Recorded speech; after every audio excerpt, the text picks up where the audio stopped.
Hello दोस्तों, नमस्ते। कैसे हैं आप सब? आशा करती हूँ आप सब स्वस्थ होंगे और मस्त होंगे। दोस्तों, मेरा नाम चंदन शर्मा है। मेरे यूट्यूब चैनल टीचिंग बाय चंदन शर्मा में आप सभी का स्वागत है।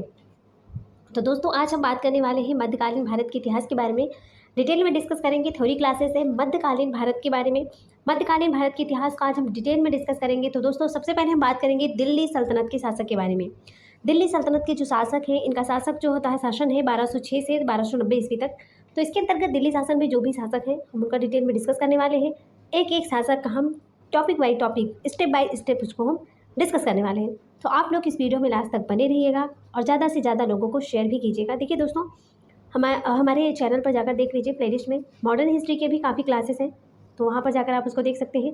और आज से हम मॉडर्न हिस्ट्री का तो हमने क्लास कुछ करवा दिया है, वहाँ पर आप प्ले लिस्ट में जाकर देख सकते हैं। और आज से हमने स्टार्ट करते हैं मध्यकालीन भारत को, तो हम इसको भी करते रहेंगे। और तो जो भी इम्पोर्टेंट पहले थ्योरी क्लासेस करेंगे, उसके बाद में जो भी इंपॉर्टेंट क्वेश्चन आंसर रहेंगे उसको भी हम डिस्कस करने वाले हैं।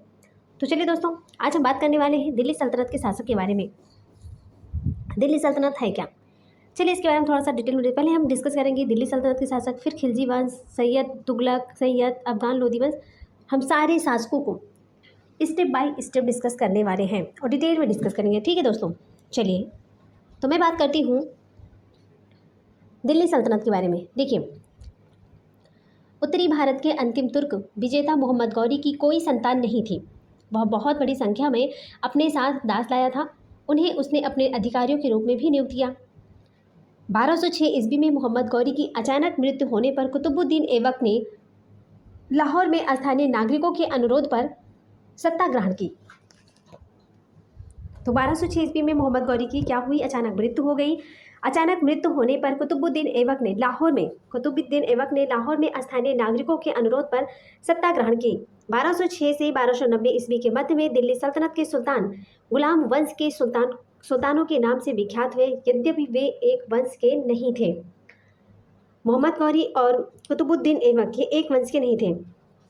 कुतुबुद्दीन ऐबक ने कुतुबी, इल्तुतमिश ने शमसी तथा बलबन ने बलबनी राजवंश की स्थापना की।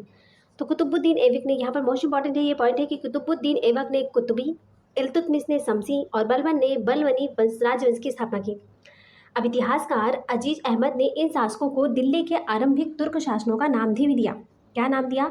आरंभिक तुर्क शासकों का। इनमें से प्रत्येक स्वतंत्र माता पिता की संतान थे। इस कारण इन सुल्तानों को गुलाम वंश के सुल्तान कहने के स्थान पर प्रारंभिक तुर्क सुल्तान या फिर मामलुक सुल्तान कहना अधिक उपयुक्त है। मामलुक सुल्तान कहना इनको अधिक उपयुक्त है। मामलुक है, मामलुक शब्द का अर्थ क्या होता है? तो दोस्तों, जो मामलुक शब्द का अर्थ होता है, इसका अर्थ होता है कि स्वतंत्र माता पिता से उत्पन्न हुए दास। स्वतंत्र माता पिता से उत्पन्न हुए दास को मामलुक कहते हैं। मामलुक नाम इतिहासकार हबीब उल्लाह के द्वारा दिया गया था। किसके द्वारा? हबीब उल्लाह के द्वारा इसका नाम मामलुक नाम इतिहासकार जो थे, एक इतिहासकार थे हबीब उल्लाह, इन्होंने इसका मामलुक नाम को दिया था। चलिए आगे बात करते हैं दोस्तों। अब हम डिस्कस करने वाले हैं दोस्तों कुतुबुद्दीन ऐबक के बारे में। कुतुबुद्दीन ऐबक का जो शासन काल था वो 1206 से 1210 ईस्वी तक था। इनको कुरान खां भी कहा जाता था। कुतुबुद्दीन ऐबक को कुरान खां भी कहा जाता था।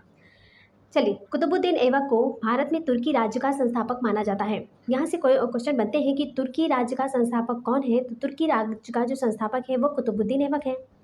वह दिल्ली का प्रथम तुर्क शासक था। क्या था? दिल्ली का प्रथम तुर्क शासक कौन था? तो कुतुबुद्दीन ऐबक था। सिंहासन पर बैठने पर उसने सुल्तान की उपाधि नहीं ग्रहण की, बल्कि केवल मलिक और सिपह सालार की पदवी से ही संतुष्ट रहा। सिंहासन पर कुतुबुद्दीन ऐबक बैठ गया, लेकिन उसने सुल्तान की उपाधि को धारण नहीं किया। वो केवल मलिक और सिपह सालार की पदवियों से ही संतुष्ट रहा। ऐबक ने ना तो अपने नाम का खुतबा पढ़वाया और ना ही अपने नाम के सिक्के ही चलवाए। बाद में गौरी के उत्तराधिकारी जो थे गयासुद्दीन महमूद ने उसे स्वीकार किया। उसे दास्ता से मुक्ति 1208 ईस्वी में मिली थी। तो दास्ता से मुक्ति कब मिली थी? तो 1208 ईस्वी में दास्ता से मुक्ति कुतुबुद्दीन ऐबक को मिली।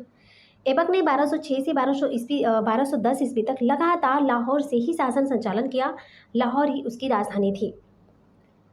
मिन्हाजुद्दीन सिराज कुतुबुद्दीन ने ऐबक को एक वीर और उदार हृदय सुल्तान बताया है। वह लाखों में दान दिया करता था, इसलिए उसको लाल बख्श के नाम से भी जाना जाता था, क्योंकि लाखों में दान दिया करता था। तो यहाँ से क्वेश्चन पूछा जा सकता है कि लाल बख्श लाल बख्श के नाम से किसे जाना जाता है? तो इसका राइट आंसर हो जाएगा कुतुबुद्दीन ऐबक को। किस लिए जाना जाता है? उसकी असीम उदारता के लिए। भाई लाखों में दान दिया करता था और उसकी जो असीम उदारता था, इसी के कारण उसको लाल बख्श के नाम से जाना जाता था। तथा पील बख्श मतलब हाथियों का दान देने वाला की उपाधि से भी विभूषित किया गया था कुतुबुद्दीन ऐबक को। यहाँ से क्वेश्चन पूछेंगे कि लाल बख्श और पील बख्श के नाम से जाने जाने वाला कौन सा शासक है? मुस्लिम शासक कुतुबुद्दीन ऐबक है। बहुत इंपॉर्टेंट है दोस्तों। चलिए आगे देखते हैं। हसन निजामी और फ़क्र मुदव्विर को ऐबक का संरक्षण प्राप्त था। उसने 1199 ईस्वी में प्रसिद्ध सूफी संत ख्वाजा कुतुबुद्दीन बख्तियार काकी के नाम से दिल्ली में कुतुब मीनार की नींव रखी, जिसे इल्तुतमिश ने 1230 से 1231 के मध्य पूरा करवाया था।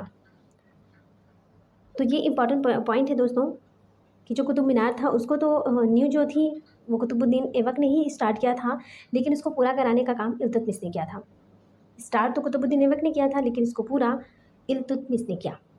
चलिए आगे देखते हैं अब। देखिए दोस्तों, तराइन के द्वितीय युद्ध। तो यहाँ से क्वेश्चन पूछा जाएगा कि तराइन का प्रथम युद्ध कब हुआ था? तराइन का प्रथम युद्ध 1191 ईस्वी को हुआ था। तराइन का जो प्रथम युद्ध था 1191 को हुआ था और तराइन का जो द्वितीय युद्ध था 1192 ईस्वी को हुआ था। तराइन के द्वितीय युद्ध 1192 के बाद में गौरी ने ऐबक को अपने भारतीय प्रदेशों का मुख्य सूबेदार नियुक्त किया। 1210 ईस्वी में लाहौर में चौगान खेलते समय घोड़े से अचानक गिर जाने के कारण कुतुबुद्दीन ऐबक की मृत्यु हो गई। कुतुबुद्दीन का उत्तराधिकारी उनका अनुभवहीन या अयोग्य पुत्र आराम शाह था, किंतु इल्तुतमिश ने इसे देखिए दोस्तों, इसमें हुआ था कि कुतुबुद्दीन का जो उत्तराधिकारी था उसका अनुभवहीन व अयोग्य पुत्र आराम शाह था, किंतु इल्तुतमिश ने उसे अपदस्थ करके सिंहासन पर अधिकार कर लिया। ऐबक ने साम्राज्य विस्तार से अधिक ध्यान राज्य के सुदृढ़ीकरण पर दिया था। किसके पर? राज्य के सुदृढ़ीकरण पर इस पर ज़्यादा ध्यान दिया था। चलिए आगे देखते हैं। अब हम बात करते हैं इल्तुतमिश के बारे में। हमने डिस्कस किया कुतुबुद्दीन ऐबक के बारे में, अब हम डिस्कस करने वाले हैं दोस्तों इल्तुतमिश के बारे में। इनका जो शासनकाल था वो 1210 से 1236 ईस्वी तक था। इनका शासनकाल कब तक था? इल्तुतमिश का जो शासनकाल था 1210 से 1236 ईस्वी में था। इनको सुल्तान ए आजम, अमीर ए उल उमरा, ईश्वर की भूमि का रक्षक तथा ईश्वर के सेवकों का सहायक भी कहा जाता है। इल्तुतमिश का अर्थ होता है साम्राज्य का स्वामी। इल्तुतमिश का अर्थ क्या है? साम्राज्य का स्वामी। कुतुबुद्दीन का जो दामाद है या उत्तराधिकारी इल्तुतमिश इल्बरी तुर्क था। इल्तुतमिश ही दिल्ली सल्तनत का वास्तविक संस्थापक था। मोहम्मद गौरी ने दिल्ली में ही इल्तुतमिश व तमगाज रूमी को 1 लाख जीता से खरीदा था। कितने से? 1 लाख जीता से खरीदा था। ऐबक ने इल्तुतमिश को आरंभ से ही सर ए जहांदार मतलब अंगरक्षकों का प्रधान का पद दिया था। तदुपरांत उसे बरन मतलब बुलंदशहर का इक्ताब प्रदान किया। आरपी त्रिपाठी के अनुसार आरपी त्रिपाठी ने क्या कहा? इन्होंने कहा कि कुतुबुद्दीन ऐबक की मृत्यु के समय वह बदायूं का सूबेदार था, यानी कि बदायूं का गवर्नर था। आराम शाह की अयोग्यता के कारण ही दिल्ली के तुर्क अमीरों ने इल्तुतमिश को आमंत्रित किया और 1210 ईस्वी में आराम शाह को जूद के युद्ध में पराजित करके इल्तुतमिश दिल्ली का शासक बना। इल्तुतमिश ने सुल्तान के पद को वंशानुगत बनाया। मोहम्मद गौरी ने 1206 ईस्वी में खोखरों के विद्रोह के समय इल्तुतमिश की असाधारण योग्यता के कारण उसे दास्ता से मुक्त कर दिया। साथ ही उसे अमीरन उल उमरा की उपाधि भी प्रदान की।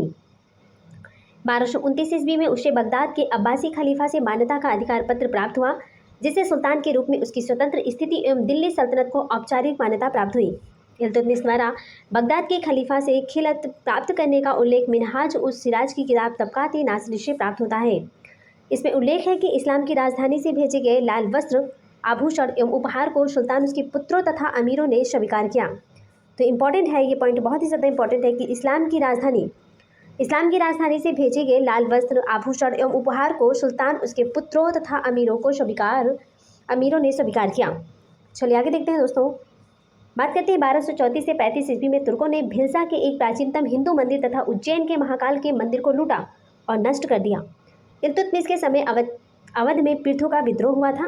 विरोधी सरदारों को परास्त करके इल्तुतमिश ने अपने वफादार गुलाम अमीरों की एक टुकड़ी रखी, जिसे तुर्कान ए चहलगानी या चालीसा मतलब 40 अमीरों का समूह कहा जाता है। 1221 ईस्वी में दिल्ली सल्तनत को चंगेज खां के आक्रमण का खतरा उत्पन्न हो गया था, जब वह ख्वारिज्म के अंतिम शाह जलालुद्दीन मागबनी का पीछा करता हुआ सिंध तक पहुंच गया। जलालुद्दीन ने इल्तुतमिश से शरण मांगी। उसने इल्तुतमिश जलालुद्दीन मागबनी के दूत आइनुल मुल्क की हत्या करवा दी और उसे विनम्रतापूर्वक शरण देने से मना कर दिया और इस प्रकार नवोदित तुर्की साम्राज्य को बचा लिया।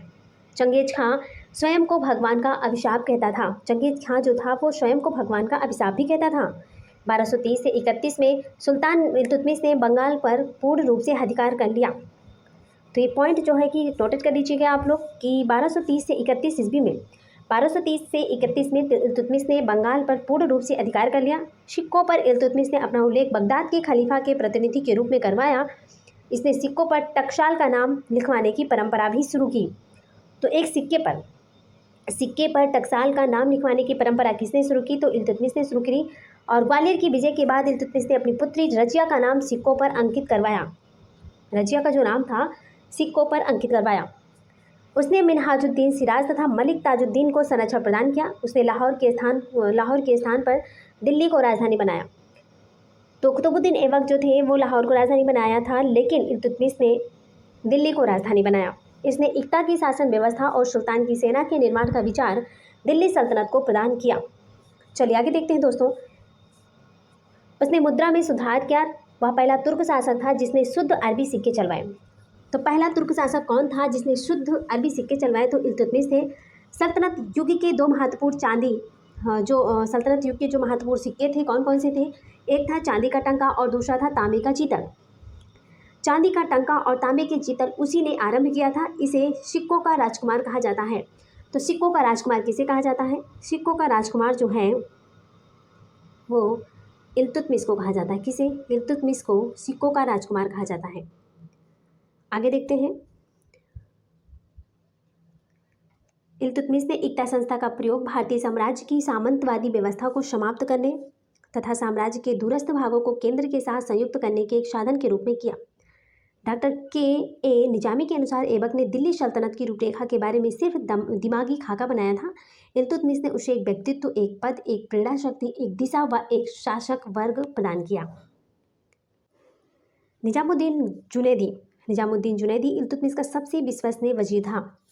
1230 से 31 में कुतुब मीनार का निर्माण कार्य इल्तुतमिश ने पूरा करवाया। ये पॉइंट बहुत ही इंपॉर्टेंट है दोस्तों। 1230 ईस्वी में 1230 से 31 में कुतुब मीनार का जो निर्माण कार्य था उनको शुरू तो कुतुबुद्दीन ऐबक ने करवाया था, लेकिन उसको पूरा इल्तुतमिश ने करवाया। उल्लेखनीय है कि दिल्ली स्थित कुतुब मीनार का निर्माण 1199 ईस्वी में कुतुबुद्दीन ऐबक ने प्रारंभ किया था। 1231 ईस्वी में दिल्ली स्थित नसरुद्दीन का मकबरा का निर्माण इल्तुतमिश ने करवाया था और इल्तुतमिश को मकबरा शैली का जन्मदाता कहा जाता है। मकबरा शैली का जन्मदाता किसे कहा जाता है? इल्तुतमिश को कहा जाता है। डॉक्टर ईश्वरी प्रसाद के अनुसार इल्तुतमिश निसंदेह गुलाम वंश का वास्तविक संस्थापक था। तो डॉक्टर ईश्वरी प्रसाद के अनुसार इल्तुतमिश जो था वो निसंदेह गुलाम वंश का वास्तविक संस्थापक था। मोस्ट इंपॉर्टेंट ये पॉइंट है दोस्तों। यहाँ से क्वेश्चन पूछा जा सकता है, बहुत इंपॉर्टेंट है। मकबरा शैली का जन्मदाता किसे कहते हैं? तो मकबरा शैली का जन्मदाता इल्तुतमिश को कहा जाता है। किसे कहा जाता है? इल्तुतमिश को कहा जाता है। चलिए आगे देखते हैं दोस्तों। इल्तुतमिश के शासन का मुख्य आधार विदेशी मुसलमान थे। उसने अपने उत्तराधिकारी के रूप में ज्येष्ठ पुत्र का चयन करने की सामान्य प्रथा को तोड़ दिया और अपनी पुत्री रजिया को अपना उत्तराधिकारी नियुक्त किया। इल्तुतमिश ने क्या किया कि उत्तराधिकारी के रूप में जो ज्येष्ठ पुत्र था उसका चयन नहीं किया। उसके चयन ना करने की वजह से उसने अपनी पुत्री रजिया सुल्तान को अपना उत्तराधिकारी नियुक्त किया। अब जब इल्तुतमिश की मृत्यु के बाद तुर्की अमीरों ने अब उसके पुत्र रुकनुद्दीन को गद्दी पर बैठाया। जब इल्तुतमिश ख़त्म हो गया, उसकी मृत्यु हो गई, तो जो तुर्की के अमीर थे, तुर्की के अमीरों ने उसके जो पुत्र थे रुकनुद्दीन को गद्दी पर बैठाया। अब रुकनुद्दीन के समय में उसकी माँ शाह तुर्कान के हाथ में वास्तविक सत्ता थी, जो अति महत्वाकांक्षी और निर्दयी महिला थी। इसे जन समूह द्वारा अपदस्थ कर रजिया को सुल्तान बनाया गया। तो रुकनुद्दीन के समय में क्या हुआ था? उसकी जो माँ थी शाह तुर्कान के हाथ में क्या हुआ था? वास्तविक सत्ता थी, जो कैसी थी? जो अति महत्वाकांक्षी और निर्दयी महिला थी। इसे जन समूह के द्वारा अपदस्थ कर मतलब पद से हटा के रजिया को सुल्तान बनाया गया। चलिए दोस्तों आगे देखते हैं। तो दोस्तों यहाँ पर हमारे क्वेश्चन समाप्त होते हैं। Thanks for watching. दिल से बने रहने के लिए दोस्तों। देखिए दोस्तों, हमने आज डिस्कस किया कुतुबुद्दीन ऐबक और इल्तुतमिश के बारे में। कल हम दोस्तों डिस्कस करेंगे रजिया के बारे में। किसके बारे में? कल हम डिटेल में डिस्कस करेंगे रजिया के बारे में, ठीक है। रजिया के बाद में हम बात करेंगे नसरुद्दीन के बारे में, नसरुद्दीन के बारे में, ठीक है, और बलबन के बारे में।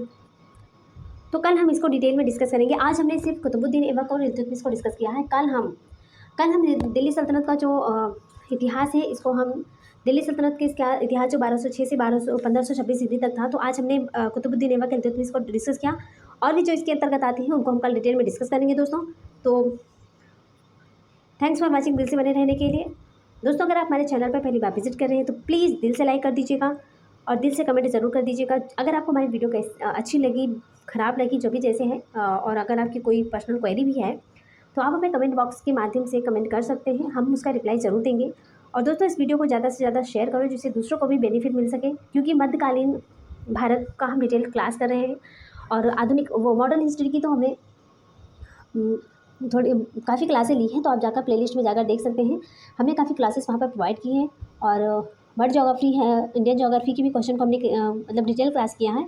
तो आप चैनल पर जाकर वहाँ पर सारे PBI के क्वेश्चन को देख सकते हैं। प्लेलिस्ट में जाकर आपको जो टॉपिक आपको क्लियर करना है वहाँ पर से देख सकते हैं। और दोस्तों अगर आप हमारे चैनल पर पहली बार विजिट करें तो प्लीज़ चैनल को सब्सक्राइब कर लीजिएगा और बेल आइकन को जरूर प्रेस कर दीजिएगा, जिससे नेक्स्ट नोटिफिकेशन जरूर आप तक पहुँचाए। तो दोस्तों इसी तरह अपना साथ और सहयोग बनाए रखिए। हम डेली आपके लिए थ्योरी क्लासेस और PBI के क्वेश्चन लेकर आते रहेंगे। तो सब लोग अपना ख्याल रखिएगा, मस्त रहिएगा, खुश रहिएगा। इसी के साथ हम मिलते हैं नेक्स्ट वीडियो में। तब तक के लिए bye bye, take care, see you.